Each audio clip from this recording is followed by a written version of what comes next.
আসসালামু আলাইকুম ও রহমতুল্লাহি ওয়া বারাকাতুহু। বিসমিল্লাহির রহমানির রহিম। শুরু হচ্ছে দ্বিতীয় অধ্যায়ের মঙ্গলদের মুখোমুখি পর্বের দ্বিতীয় অংশ। তিন দিক থেকে ঘেরাও হয়ে গিয়ে কমান্ডারের নির্দেশে ঘোড়া থেকে নামলো মঙ্গলরা। একে অন্যের সাথে কাঁধে কাঁধ মিলিয়ে সীসা ঢালা প্রাচীরের মতো লড়তে থাকলো তারা। এরই মধ্যে মামলুকদের সাথে এসে যোগ দিল কারামানি তুর্কমেনরা। তাদের বেপরোয়া ক্যাভালারি চার্জের সাথে যোগ হলো মামলুক হেভি ক্যাভালারি রিজার্ভ বাহিনীর চার্জ। মঙ্গলদের অবস্থা ভালো না বুঝে পারওয়ানি নিজের বাহিনী নিয়ে পালালেন। খবর পাওয়া মাত্র মামলুকদের একটা অংশকে তার পিছু ধাওয়া করতে পাঠানো হলো। মঙ্গলরা চতুর্দিক থেকে ঘেরাও হয়েও আত্মসমর্পণ না করে শেষ নিঃশ্বাস পর্যন্ত লড়াই করে গেল।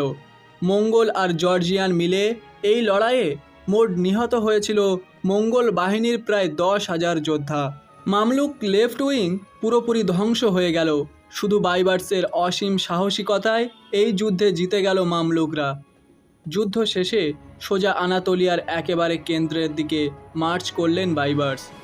মঙ্গলদের কয়েকটা দুর্গকে গুঁড়িয়ে দিয়ে কায়সেরিতে কুরবানির ঈদ পালন করলেন তিনি। পারওয়ানে আবার প্রতারণা করলেন বাইবার্সের সাথে। তিনি বাইবার্সকে আনাতোলিয়ায় আরও কিছুদিন অবস্থান করতে অনুরোধ করলেন। ঝানু খেলোয়াড় বাইবার্স পারওয়ানের উদ্দেশ্য বুঝে ফেললেন।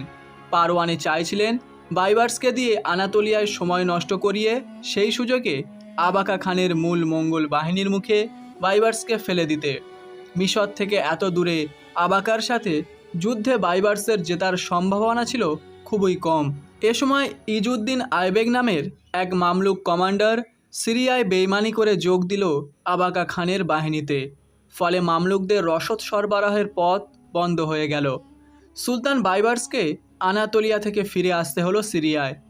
এলবিস্তানের ভয়াবহ যুদ্ধে শত্রু বুহের মধ্যে ঢুকে পড়ার সময় আঘাত পেয়েছিলেন সুলতান।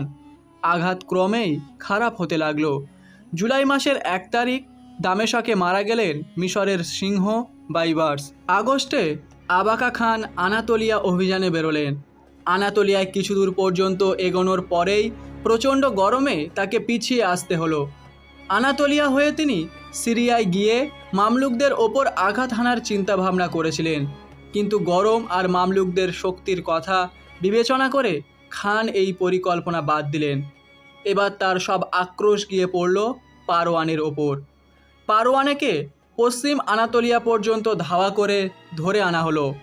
তারপর তাকে জবাই না করে গা থেকে মাংস খুলে নেওয়া হলো একটু একটু করে।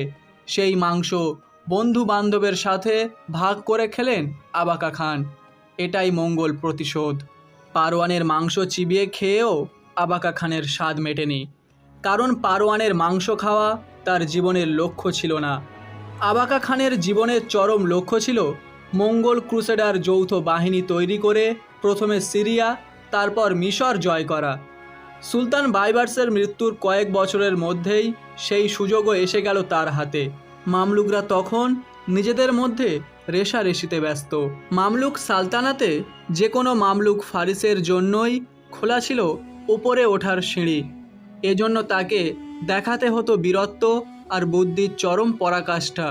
সুলতান হবার যোগ্য লোকের কোনো অভাব ছিল না এই দাসদের ভেতর, কিন্তু সুলতান কেবল একজনই হতে পারে, আর তাই ষড়যন্ত্রের ধারাবাহিকতা কখনোই বন্ধ থাকতো না।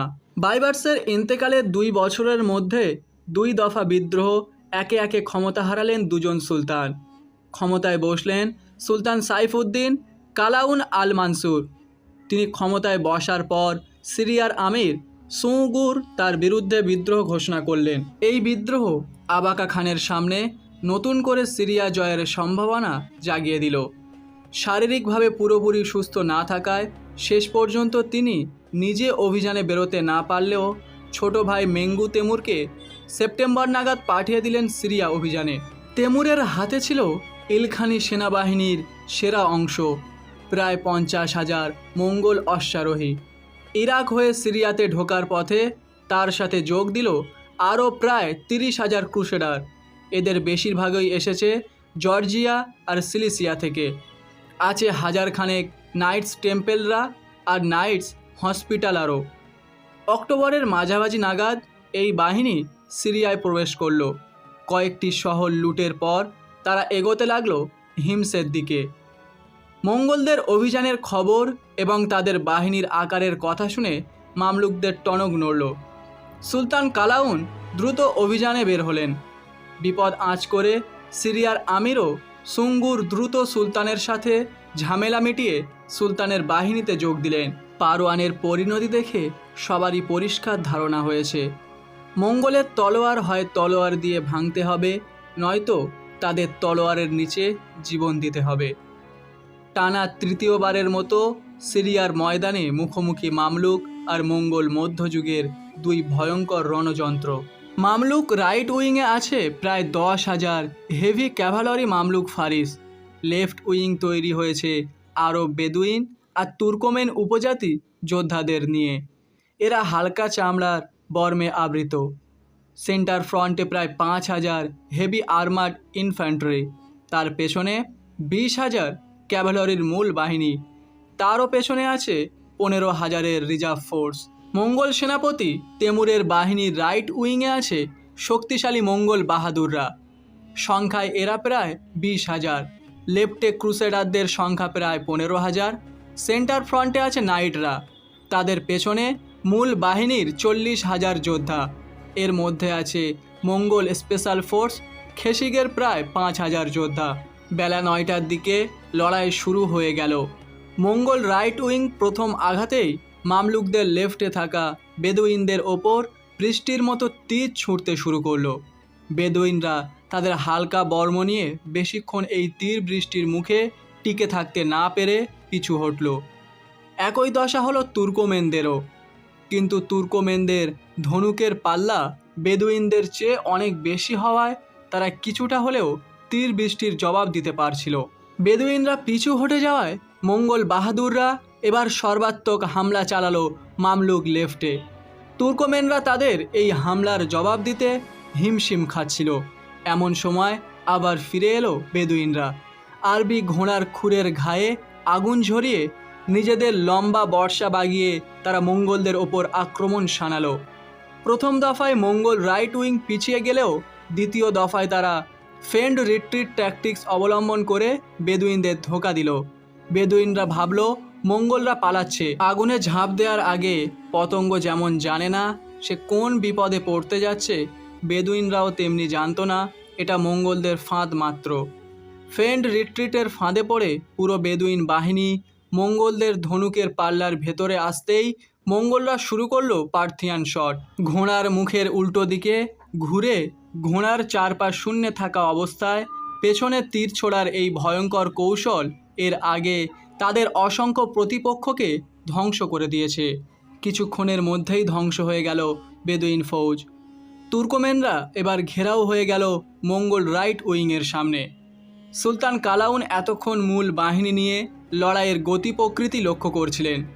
এবার তিনি বুঝলেন তিনি যদি সরাসরি হস্তক্ষেপ না করেন তো এই যুদ্ধ হাত থেকে বেরিয়ে যাবে। কালাউন দ্রুত রিজার্ভ ফোর্স থেকে লেফটে রিনফোর্সমেন্ট পাঠালেন। লড়াইয়ের খেয়াল রাখছিলেন তেমুরও। তিনি দেখলেন মামলুকদের দুর্বল জায়গায় তার বাহিনী ইতোমধ্যেই একটা গভীর ক্ষত করে দিয়েছে। তাই তিনি আরও একটা ইউনিটকে মামলুক লেফটে লেলিয়ে দিলেন, যাতে মামলুকদের লেফট উইং একেবারে ভেঙে যায়। কালাউন ঘোড়ার লাগাম শক্ত করে ধরলেন। 59 বছর বয়সেও তার দেহ ছিল মামলুক সুলভ দৃঢ়। কোনো প্রকার পূর্বাভাস ছাড়াই তিনি হঠাৎ আল্লাহু আকবার ধ্বনি তুলে সরাসরি মঙ্গলদের সেন্টারে আঘাত হেনে বসলেন। তার সমগ্র মূল ফৌজ তাকে অনুসরণ করল।